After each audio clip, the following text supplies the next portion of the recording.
দেখো, খুব কম খরচে একটা আমি সিরিজ টেস্টার বানিয়েছি এবং কোনো বোর্ডের ঝামেলা ছাড়াই তারের সাহায্যে সিরিজ টেস্টার বানিয়ে নাও খুব কম খরচে। তো কিভাবে বানিয়েছি দেখো, একটি এইরকম দুটো ফেজের তার নিয়েছি। তো এদিকে এসার একটি ফেজ সোজা চলে গেছে প্লাগ মানে এখানে কারেন্ট ঢুকছে, একটা কারেন্ট ঢুকে চলে আসছে সোজা এই পথে।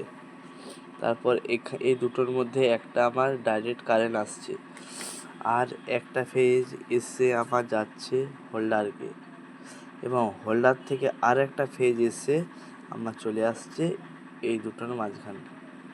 এই দুটোর মধ্যে একটি ডাইরেক্ট কারেন্ট আসছে আর একটি হোল্ডার থেকে আসছে।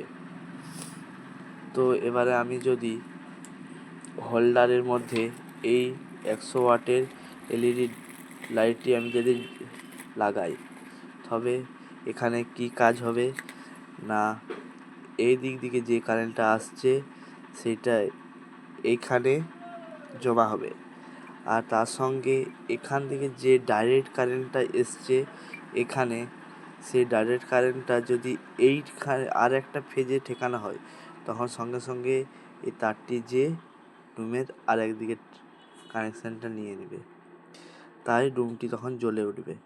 এই ধরনের বাল্ব ছাড়া এখানে কাজ করে না, কারণ এই বাল্ব এক লাইন থেকে আর একদিকে আসতে পারে।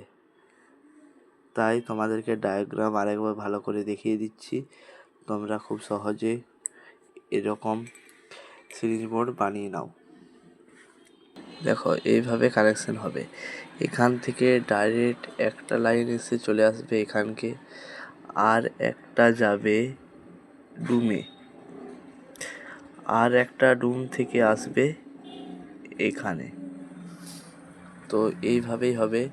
এই দুটোকে যখন শর্ট করা হবে তখন লাইটটি কিন্তু জ্বলে উঠবে।